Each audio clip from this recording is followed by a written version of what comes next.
우리는 신앙이 지칠 때가 있습니다. 마음이 식는 것 같고 예배를 드려도 감동이 예전 같지 않고 기도도 쉽게 이어지지 않는 날이 있습니다. 그럴 때 사람들은 흔히 이렇게 생각합니다. 내가 믿음이 약해졌나? 내가 게을러졌나? 내가 뭔가 잘못하고 있나 하고 스스로를 몰아붙이기도 합니다. 그런데 가만히 생각해보면 신앙이 지친다는 것은 꼭 믿음이 없다는 뜻만은 아닙니다. 오히려 신앙을 진지하게 붙들고 살아왔기 때문에 마음의 연료가 떨어지는 순간이 찾아올 수도 있습니다. 문제는 지치지 않으려는 마음이 아니라 지칠 때마다 어떻게 다시 숨을 쉬고 어떻게 다시 하나님께 가까이 가느냐입니다. 하나님은 우리에게 계속 강해지라고만 말씀하지 않습니다. 넘어지지 말라고만 요구하지 않습니다. 하나님은 지친 우리를 다시 세우시고 다시 걸을 수 있게 붙들어 주시는 분입니다. 그래서 오늘은 신앙이 지치지 않는 사람들의 영적 습관을 통해 나도 다시 가볍게 숨을 쉬고 하나님과의 관계를 오래 붙들며 걸어갈 수 있는 길을 함께 생각해 보려고 합니다. 첫째, 신앙이 지치지 않는 사람들은 열심으로 버티기보다 사랑으로 머무는 습관이 있습니다. 많은 사람들이 신앙이 지칠 때 가장 먼저 꺼내드는 방법이 더 열심히 하는 것입니다. 기도가 줄었다고 느껴지면 기도를 더 늘리려고 하고, 마음이 식은 것 같으면 봉사나 섬김을 더 붙잡으려고 하고, 예배가 무뎌진 것 같으면 나를 더 다그치며 다시 불을 붙이려고 합니다. 물론 열심은 귀한 것이고 때로는 그 열심이 우리를 무너지지 않게 붙들어주기도 합니다. 그러나 열심은 계속 꺼내 쓸 수 있는 무한한 에너지가 아닙니다. 열심으로만 버티는 신앙은 어느 순간부터 마음이 마르고 하나님 앞에 있는 시간이 기쁨이 아니라 부담이 되고 하나님을 사랑하기보다 신앙을 수행하는 느낌으로 바뀌기도 합니다. 그래서 신앙이 지치지 않는 사람들은 방향을 바꿉니다. 더 세게 버티는 쪽이 아니라 사랑 안에 머무는 쪽으로 돌아옵니다. 내가 하나님 앞에 서 있는 이유가 성과를 내기 위해서가 아니라 하나님이 나를 사랑하시고 내가 그 사랑 안에서 살아가기 때문이라는 사실을 다시 붙듭니다. 신앙은 결국 일을 해내는 능력이 아니라 하나님과의 관계를 지켜내는 삶이기 때문입니다. 관계는 억지로 밀어붙인다고 깊어지지 않습니다. 관계는 자꾸 만나고 자꾸 마음을 열고 자꾸 돌아오면서 깊어집니다. 그래서 사랑으로 머무는 습관은 거창한 결단이 아니라 하나님께 다시 돌아오는 작은 반복입니다. 요한복음 21장에서 베드로는 마음이 무너진 제자였습니다. 그는 주님을 부인했고 부활 소식을 들었어도 마음 한쪽에 후회와 부끄러움이 남아 있었을 것입니다. 그래서 그는 다시 고기 잡으러 돌아갑니다. 그런데 예수님은 베드로를 책망으로 몰아붙이기보다 사랑을 먼저 물으십니다. 베드로에게 지금 필요한 것은 더 강한 의지가 아니라 사랑의 회복이었습니다. 사랑이 다시 살아나면 그 다음에 길도 열리고 사명도 다시 세워지고 다시 걸어갈 힘도 생깁니다. 우리도 신앙이 지칠 때 비슷합니다. 지쳤다는 사실 자체가 실패는 아닙니다. 지쳤다는 것은 내가 신앙을 진지하게 붙들어 왔다는 표시일 수도 있고 무엇보다 이제는 다른 방식으로 하나님께 가까이 가야 한다는 신호일 수도 있습니다. 그래서 지치지 않는 사람들은 자신을 몰아붙이기보다 하나님 앞에서 정직해집니다. 하나님, 제 마음이 지칩니다. 하나님, 제가 지금은 버티는 느낌입니다. 하나님, 기쁨이 줄어들었습니다. 하고 숨기지 않고 말씀드립니다. 그리고 다시 사랑의 자리로 돌아옵니다. 기도를 길게 못해도 짧게라도 하나님께 마음을 여는 것을 멈추지 않고 말씀을 많이 못 읽어도 한 구절이라도 붙들고 하나님을 바라보려고 하고 예배의 감각이 둔해져도 하나님을 향한 방향을 놓지 않으려고 합니다. 이렇게 사랑 안에 머무는 습관이 쌓이면 신앙은 다시 숨을 쉽니다. 열심은 꺼질 수 있지만 사랑은 다시 살릴 수 있고 하나님은 우리가 열심으로 버텨내기를 먼저 요구하시는 분이 아니라 사랑으로 우리를 붙드시는 분입니다. 그러니 오늘 지친 마음이 있다면 더 세게 자신을 밀어붙이기보다 하나님이 나를 사랑하신다는 사실 앞에 다시 머무시길 바랍니다. 그 사랑 안에 오래 머물 때 신앙은 의무가 아니라 관계가 되고 관계가 될 때 신앙은 생각보다 오래 그리고 지치지 않게 이어지게 될 것입니다. 둘째, 신앙이 지치지 않는 사람들은 결과가 아니라 관계가 먼저라는 기준을 자주 되새깁니다. 많은 사람들이 신앙생활을 하면서도 어느 순간부터 마음속에 결과의 기준을 세워놓을 때가 있습니다. 기도했으면 눈에 보이는 응답이 있어야 하고 예배를 드렸으면 마음이 늘 뜨거워야 하고 봉사를 했으면 삶이 조금씩 나아져야 한다고 생각합니다. 물론 하나님께서 우리에게 은혜를 주시고 때로는 분명한 응답과 변화도 허락하십니다. 그러나 문제는 결과가 신앙의 기준이 되기 시작할 때입니다. 결과가 기준이 되면 응답이 늦어지는 시간은 곧바로 낙심이 되고 변화가 더딘 계절은 곧바로 실패처럼 느껴집니다. 그러다 보면 하나님을 바라보기보다 내가 원하는 열매가 보이는지 계속 확인하게 되고 신앙은 점점 하나님과의 관계가 아니라 내 성과를 점검하는 과정처럼 변하기도 합니다. 신앙이 지치지 않는 사람들은 여기에서 한 가지를 붙듭니다.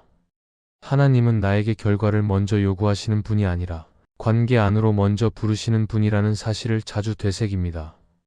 그래서 무엇이 잘 되느냐보다 지금 내가 하나님께 가까이 가고 있느냐를 더 중요하게 봅니다. 우리는 흔히 관계보다 결과가 빠르게 눈에 보이기 때문에 결과를 더 붙잡고 싶어 합니다. 하지만 결과는 계절을 타고 오고 때로는 내가 통제할 수 없는 영역이 많습니다. 반면 관계는 오늘 당장 선택할 수 있습니다. 내가 오늘 하나님 앞에 마음을 열지 닫을지, 내가 오늘 하나님께 솔직할지 숨길지, 내가 오늘 하나님을 사랑하기로 선택할지 포기할지, 이 관계의 선택은 지금 할 수 있습니다. 그래서 지치지 않는 사람들은 기도할 때도 결과를 얻기 위한 방식으로만 기도하지 않고 하나님과 연결되는 자리로 기도합니다. 내가 원하는 것을 얻기 위해 하나님께 달려가는 것이 아니라 하나님을 얻기 위해 하나님께 달려가는 것입니다. 그 차이가 신앙의 체력을 바꿉니다. 결과를 중심에 두면 언제든 흔들릴 수 있지만 관계를 중심에 두면 흔들리는 상황에서도 다시 돌아올 자리가 생깁니다. 누가복음 15장에서 둘째 아들은 아버지의 집을 떠나고 결국 모든 것을 잃고 돌아옵니다. 우리가 흔히 주목하는 것은 돌아왔을 때의 결과입니다. 다시 집에 들어갔다 살았다, 회복되었다, 이런 결론을 봅니다. 그런데 예수님이 강조하시는 핵심은 결과보다 관계입니다. 아들이 집에 돌아오자마자 아버지는 계산을 하지 않습니다. 너는 얼마나 망가졌는지, 얼마나 손해를 봤는지, 앞으로 무엇을 할 수 있는지 그런 결과를 따지지 않습니다. 아버지는 먼저 달려가 앉습니다. 관계를 먼저 회복합니다. 그리고 그 관계가 회복되니 그 다음의 삶은 자연스럽게 다시 시작됩니다. 우리는 종종 하나님을 큰아들처럼 대할 때가 있습니다. 하나님 앞에서 내 신앙의 점수를 계산하고 내 상태를 평가하며 오늘은 합격인지 불합격인지 스스로 판정합니다. 그러다 보면 신앙은 점점 기쁨이 아니라 부담이 되고 하나님은 사랑의 아버지라기보다 성적표를 매기는 분처럼 느껴지기도 합니다. 그러나 하나님은 관계를 먼저 세우시는 분입니다. 하나님이 우리에게 주시는 은혜는 결과를 증명해야 받을 수 있는 보상이 아니라 관계 안에서 주어지는 선물입니다. 이 사실을 잊지 않을 때 신앙은 다시 가벼워지고 다시 숨을 쉬게 됩니다. 관계를 먼저라는 기준을 되새기는 사람은 삶이 흔들릴 때에도 신앙을 포기하지 않습니다. 왜냐하면 관계는 좋을 때만 유지하는 것이 아니라 힘들 때 더 붙드는 것이기 때문입니다. 응답이 느릴 때도 하나님께 마음을 여는 이유는 하나님이 내 소원을 들어주실 때만 하나님이 아니기 때문입니다. 하나님은 내가 원하는 결과를 주시는 분이기도 하지만 그보다 먼저 나와 함께 하시는 분입니다.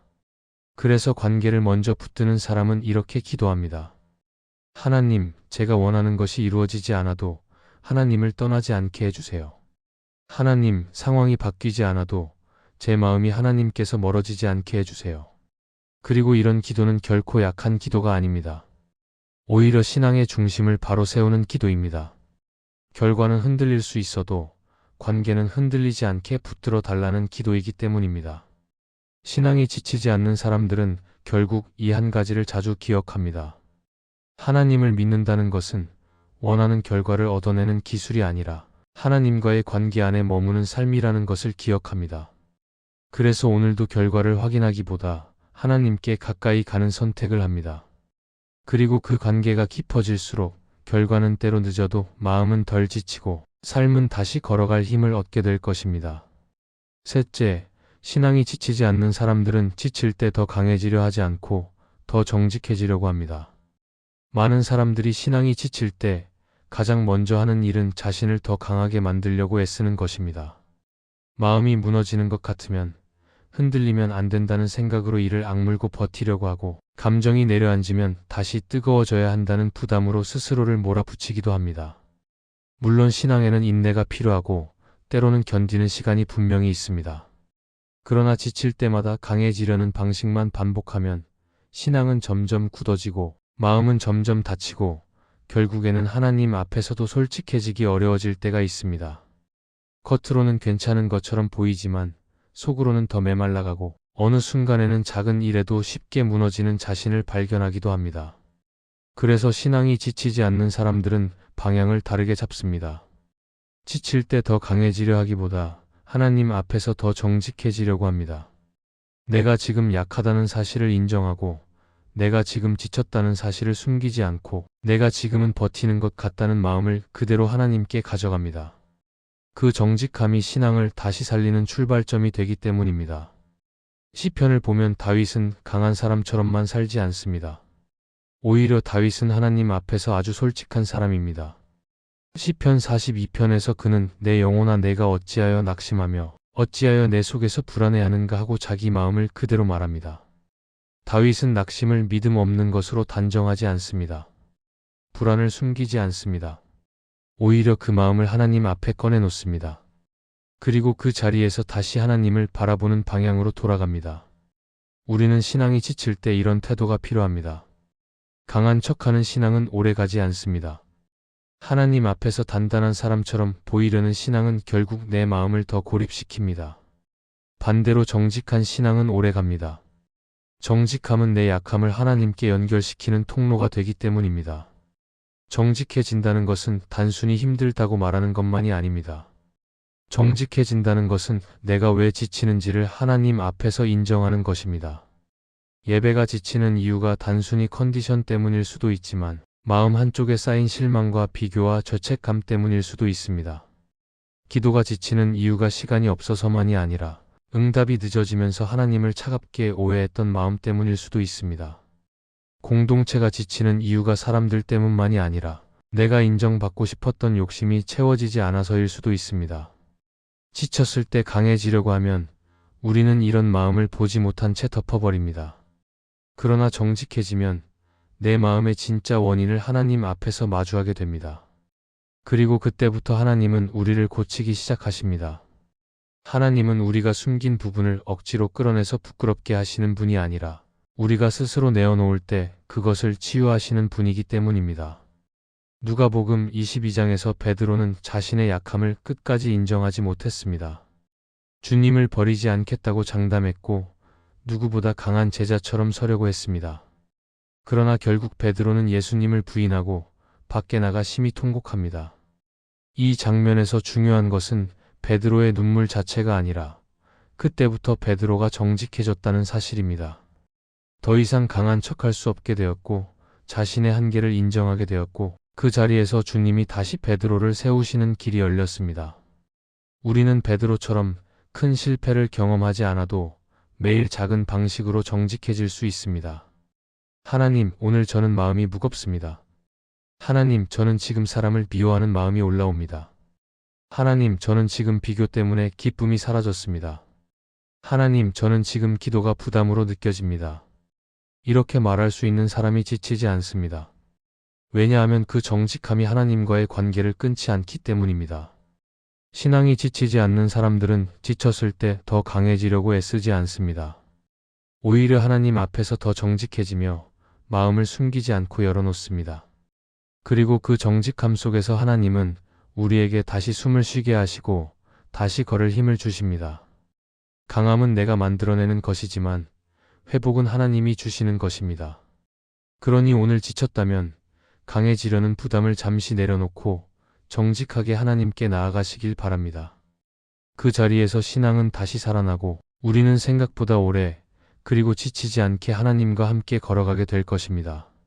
넷째, 신앙이 지치지 않는 사람들은 신앙의 기복을 실패로 단정하지 않고 점검의 신호로 봅니다. 많은 사람들이 신앙의 기복을 경험하면 곧바로 자신을 정죄합니다. 예배가 잘 안 되고 기도가 끊기고 마음이 무뎌진 날이 생기면 나는 이제 끝인가? 나는 믿음이 없는 사람인가 하고 마음을 몰아붙이기도 합니다.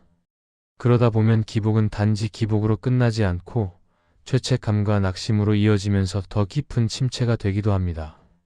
그런데 신앙이 지치지 않는 사람들은 여기서 관점을 바꿉니다. 기복이 있다는 것은 내가 실패했다는 증거라기보다 내 마음이 지금 점검이 필요하다는 신호일 수 있다고 봅니다. 왜냐하면 사람은 몸도 늘 일정하지 않고 마음도 늘 일정하지 않기 때문입니다. 신앙은 기계처럼 항상 같은 온도를 유지하는 것이 아니라 살아있는 관계이기 때문에 흔들리는 순간이 찾아올 수 있습니다. 중요한 것은 흔들리지 않는 것이 아니라 흔들릴 때 어디로 돌아가느냐입니다. 우리는 기복이 생기면 먼저 원인을 찾아야 합니다. 요즘 몸이 지친 것은 아닌지, 잠이 무너진 것은 아닌지, 관계에서 상처를 쌓아둔 것은 아닌지, 마음속에 해결하지 못한 죄책감이 있는 것은 아닌지, 아니면 비교와 불평이 은근히 자리를 잡은 것은 아닌지 돌아봐야 합니다. 이런 점검은 나를 비난하기 위한 점검이 아니라 나를 살리기 위한 점검입니다. 신앙이 지치지 않는 사람들은 바로 이 점검을 두려워하지 않습니다. 오히려 기복이 올 때마다 하나님이 내 마음을 다시 붙드시는 기회로 여깁니다. 그래서 기복이 오면 더 조용히 하나님께 묻습니다. 하나님, 제 마음이 왜 이렇게 무뎌졌을까요? 하나님, 제가 어디에서 힘을 잃었을까요? 하나님, 제가 놓친 것이 무엇일까요? 이렇게 묻고 그 질문을 하나님 앞에서 풀어갑니다. 열왕기상 19장에서 엘리야는 큰 승리를 경험한 뒤에 갑자기 무너집니다. 그는 위대한 선지자였지만 동시에 지친 사람이었습니다. 두려움이 몰려오자 도망가고 광야에서 죽고 싶다고 말할 만큼 낙심합니다. 그런데 하나님은 엘리야를 향해 왜 이렇게 약하냐고 정죄하지 않으십니다. 하나님은 먼저 엘리야를 쉬게 하시고 먹이시고 다시 잠들게 하십니다. 그리고 그 후에 조용히 말씀하십니다. 하나님이 엘리야를 회복시키는 방식은 한 번에 뜨겁게 만들기보다 필요한 것을 채우고 다시 걸을 수 있게 만드는 방식입니다. 이 장면이 우리에게 중요한 이유는 신앙의 기복이 왔을 때 하나님이 우리를 포기하시는 분이 아니라 오히려 더 가까이 붙으시는 분이라는 사실을 보여주기 때문입니다. 그래서 기복을 실패로 단정하지 말고 하나님이 나를 다시 살리시는 방향으로 초대하신다고 받아들이는 것이 중요합니다. 이 지점에서 팀 켈러는 그의 책 기도에서 이렇게 말합니다. 기도는 하나님을 움직이기 위한 수단이 아니라 하나님이 우리를 바꾸시는 자리다. 이 말은 기복을 대하는 태도에도 그대로 적용됩니다. 우리는 기복이 올 때 빨리 기분을 끌어올리고 다시 뜨거워지고 다시 잘해보겠다는 결심으로 해결하려고 합니다. 하지만 하나님은 우리에게 단순히 감정의 온도를 올리라고 하시기보다 관계의 방향을 다시 하나님께로 돌리라고 부르십니다. 기복의 시간은 하나님을 설득하는 시간이 아니라 하나님이 내 마음을 다시 정렬하시는 시간일 수 있습니다. 그러니 기복이 왔을 때 억지로 자신을 끌어올리기보다 하나님 앞에 다시 앉는 것이 먼저입니다. 짧은 기도라도 좋습니다. 한 구절이라도 좋습니다. 다시 예배의 자리로 돌아오는 것, 다시 하나님께 마음을 열어놓는 것, 그 작은 복귀가 신앙을 지치지 않게 합니다.